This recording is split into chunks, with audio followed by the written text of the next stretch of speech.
Alright, we back at it. Learning to grow your own tomatoes. Because we want to learn our own food, right? We want to eventually learn to grow our own stuff. So we need to learn about this. I got some real life footage coming for agriculture, but right now we going to review on her just so we all can learn, right? Your tomatoes and eggplant ultimately goes right back to the day you sowed the seeds. So today I'm going to walk you through exactly what to do step by step to get the strongest plants that will produce loads of fruit throughout the season.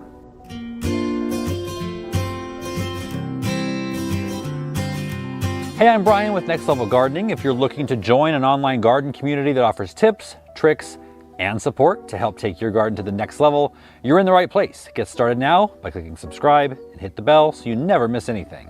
Now let's get growing. Tomatoes and eggplant might seem like a weird pairing, but they are related along with potatoes and peppers. They're all parts of the nightshade family. Let me know in the comment section if you grow both and what your favorite varieties are. The seeds are sown in the same way for the same reason.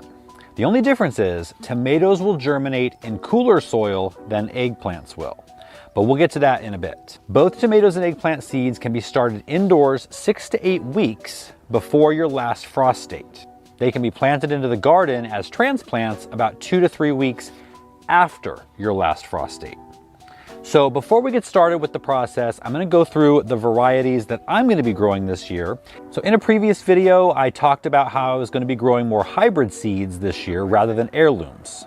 Now I did have some people concerned that I was saying not to grow heirlooms. That's not at all what I was saying. Have a couple of heirlooms every year that you try, and then when you find some you like, then stick with those. So I will be growing Kellogg's Breakfast. I'm going to be growing Burpee's Super Steak Hybrid. I'm going to be growing Burpee's Super Sauce Hybrid. And that is another thing that I realized last year is I need to grow more for saving, for sauce type of tomatoes. So that's what I'm doing. I'm going to be growing a couple of small tomatoes, obviously Sun Gold because that's my favorite, sweetest tomato I've ever had. And then a 5-star grape F1 hybrid. Speaking of sweet and wonderful tomatoes, I didn't realize that you guys must have found our business address on our website because we hadn't really been checking the P.O. box very often because there was never a need to. There wasn't much ever in there. However, this past week we went after about 3 months and it was packed full of stuff from you guys. Like, thank you, first of all. But one of the things that came was some seeds from a viewer named Peter.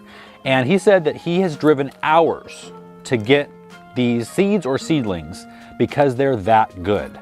They're called Pink Princess Tomato.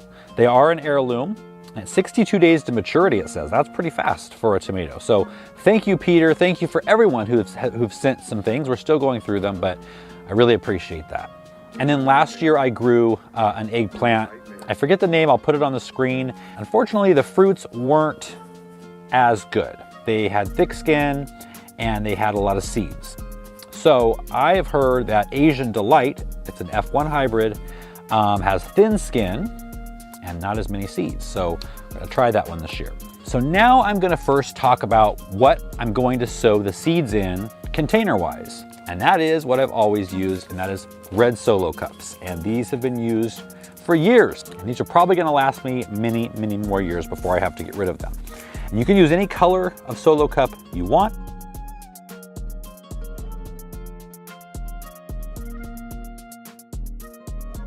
Cups so I could see the moisture level and I could see the roots in the cup. And that is because roots like it dark.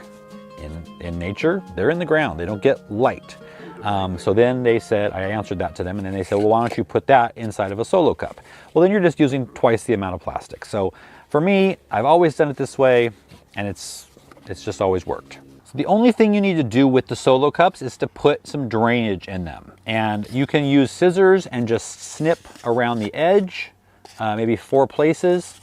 You can use a drill to put one big hole or a few smaller holes. I had a viewer say they use a soldering iron, which I guess that would work as well. It might put off some weird gases, so maybe definitely be outside when you do that. And you can drill through several cups at once to save time. And I really love the Solo cup because they're the perfect size. I believe this is the 16 ounce. Is this the 16 ounce? They have the 8 ounce and they have like a 24 ounce, but this size is really good for in between. You could go 24 if you have to leave them in, if you're growing them in, you start them really early and have to have them last for maybe 2 months in the, 2 or 3 months in the house. But otherwise the 16 ounce works great. Now, I'm not gonna be able to plant my tomatoes out in the garden for probably 6 weeks or so at least, because right now I have a new tomato bed that I still have to build, and the other 2 are full of peas, and one still has tomatoes going from last year. And you can use whatever you want. You can use recycled containers from the garden center. The only thing you want to look for is you want a tall container, more tall than short and squatty. And the reason is because eggplants and tomatoes actually grow roots on their stem. And the sooner you can get them to develop these roots, the stronger and more vigorous the plant is going to be when you finally put it out into the garden. And a more robust plant is going to produce more fruit and can have better ability to fight off pests and disease throughout the season. And this method works for both determinate and indeterminate varieties of tomatoes. Now the growing medium we're going to be sowing the seeds in, I'm just using a pre-moistened seed starting mix.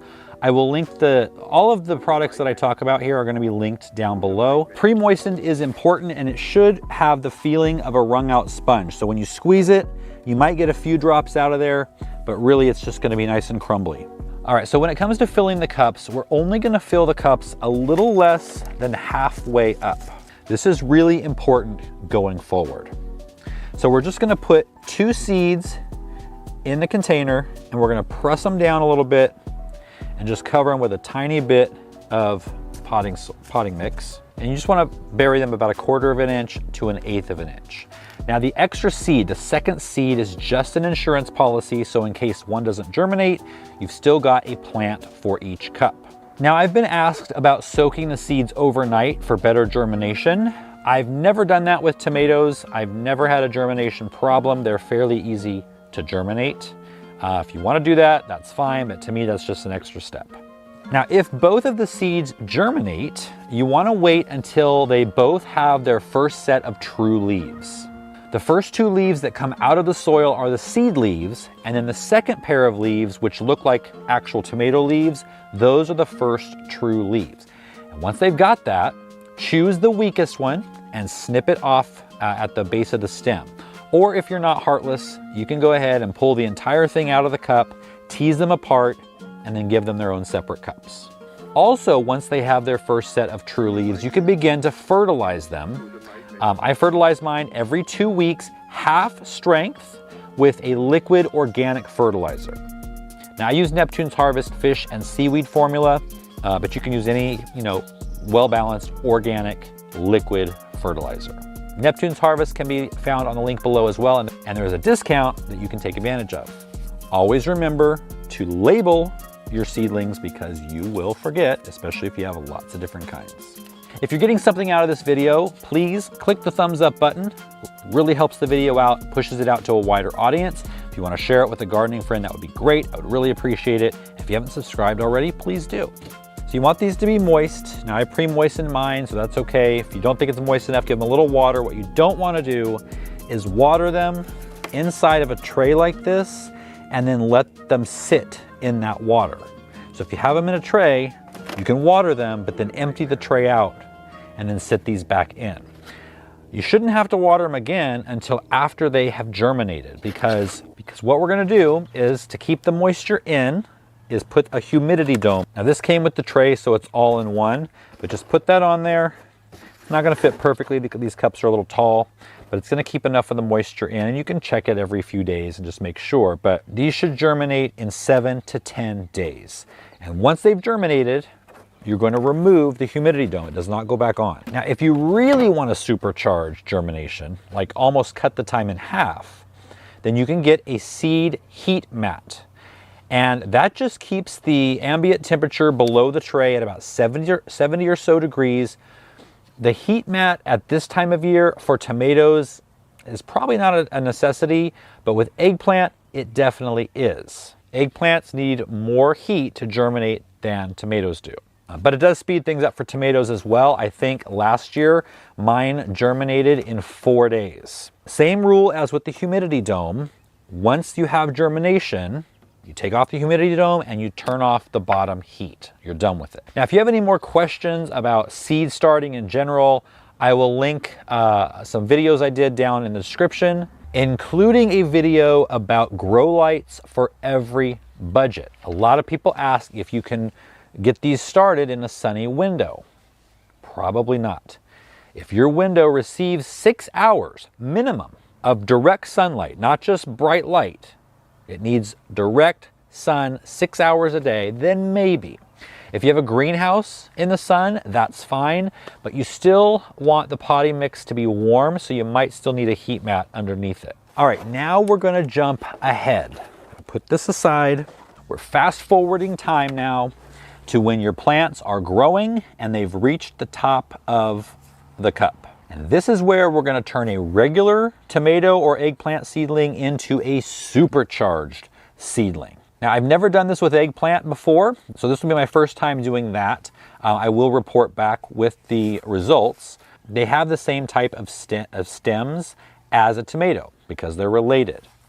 And so, like I mentioned earlier, they grow roots anywhere their stem touches the soil. Now, this is an optional step, but you can remove the leaves that are below the rim of the cup. You don't have to do it. Like I said, it's totally optional. Some people think that that might cause a little bit of rotting. I've never had that happen by not removing the leaves. And then all we're gonna do is we're gonna take some more pre-moistened potting soil. We're gonna fill the rest of that cup right around the stem and just pack it down a little bit, not too hard. Just leave maybe 1/4 of an inch at the top of space to water. Now, all along that stem we just buried, more roots are going to develop. They're called adventitious roots. So in a couple more weeks, when we're ready to plant this into the garden, this entire cup from the top down to the bottom is going to be full of roots that come off that main stem. It's going to create a super strong, robust plant that's ready to go out into the garden. Now, when these are ready to go out in the garden, I'm going to have another video because at that time, there's a whole other thing you can do to make some more magic happen. Again, if you learned something, please give the video a thumbs up. Subscribe if you haven't already. Share it with a gardening friend, and I'll see you next time.